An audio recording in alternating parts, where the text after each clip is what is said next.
Sa buhay, minsan mahirap maging ikaw. Gustuhin mo man pero sila hindi maintindihan. Minsan sa tingin mo tama ka naman, pero sa paningin ng iba, mali ka. Walang ginawang tama, walang mapatunayan. Sa buhay, minsan malungkot, minsan masaya. Madalas nakakatakot, gusto mo na lang umiyak. Minsan kontento, minsan di sapat. Ang hirap maging sigurista. Ang hirap mag-isa. Ang buhay, hindi nawala ng tanong. Hindi nawawala ng duda. Duda sa sarili, pangarap, o kahit pa pagmamahal.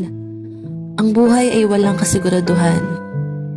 Pero sa totoo lang, sinasabi ko sa'yo, ang buhay ay napakaganda.